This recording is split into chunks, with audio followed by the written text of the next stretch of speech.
How's it going, guys? I'm Connor from Running Warehouse, and today we are going to be taking a first look at a very exciting shoe. It's the shoe everyone's been asking about. This is the update to the OG Super Shoe. We've got the Nike Vaporfly Next% 4. Now, the Vaporfly series debuted on the feet of Eliud Kipchoge at his first 2-hour marathon, and we've seen several iterations of the shoe over the years. They've gotten lighter, bouncier, and now with version 4, we've got a complete update from top to bottom, and what we have now is the lightest Vaporfly to date. A lot to talk about with this shoe. First on up, we're gonna take a look at the midsole. Now, this shoe still features full-length ZoomX that runs throughout the shoe. ZoomX is tried and true. It's the lightest, bounciest foam compound in the Nike line.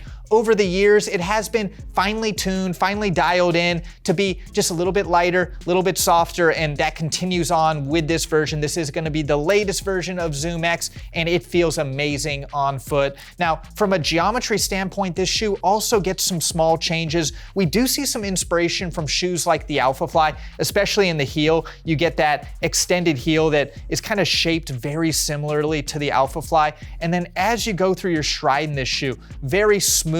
It is gonna be a little bit lower to the ground than what you see in the Alphafly. Stack heights of the Vaporfly still remain right around 37, 38 mils in the heel. And one big change with this shoe is the drop. We go from an 8 mil to a 6 mil, so you just get a little bit more foam up in the forefoot. I definitely noticed getting this shoe on feet, it just feels a little bit more cushioned in the forefoot. Now, as we mentioned earlier, this is gonna be the lightest Vaporfly to date, coming in right around that sub 6 ounce range, and a lot of those weight savings are gonna come from the reductive midsole approach Nike took with this shoe. And what that really means is they took the knife out and stripped away any unnecessary parts of the midsole. Taking a closer look at the lateral and medial side, this bottom layer is just kind of shaved away. You still see the top layer extend out a little bit. And what I think this construction does is help create a little bit of extra springiness as the foam compresses. You really feel that extra bounce, and it's gonna work together with a carbon fiber plate. We've seen the carbon fly plate used year after year. It continues on with the Vaporfly Next% 4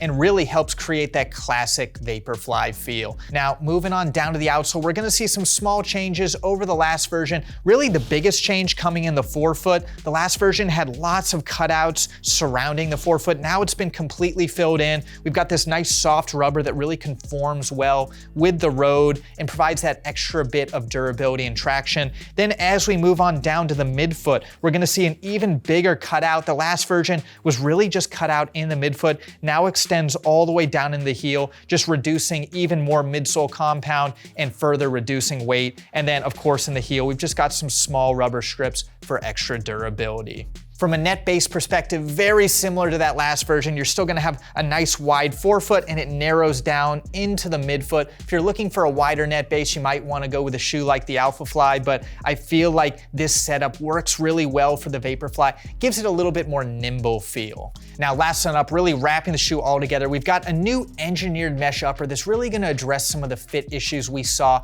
in the last version. In Vaporfly 3, we had a really open mesh design, as well as a tongue that just did not fit a lot of runners' feet well. Now with version 4, we've got a little bit more tightly woven engineered mesh that is still gonna be extremely breathable, extremely thin. When I stick my hand in, you can see right through, so I don't think you'll have any issues with ventilation with this shoe. As we go through the midfoot, a nice snug and secure midfoot wrap really keeps your foot locked in position. And then as you get into the heel, you're gonna have this nice and plush heel pillow. I felt it was a little bit more plush than the last version, but when you stick your foot initially in this shoe, the first thing that you notice is gonna be this tongue. The last version's tongue was just too long. It didn't fit right. Now it's a much more seamless fit. It really works together to create a seamless on-foot experience that just disappears on foot. So there you have it. That was our first look at the new Nike Vaporfly Next% 4. This truly is the original super shoe, and within the Nike line, a really versatile super shoe.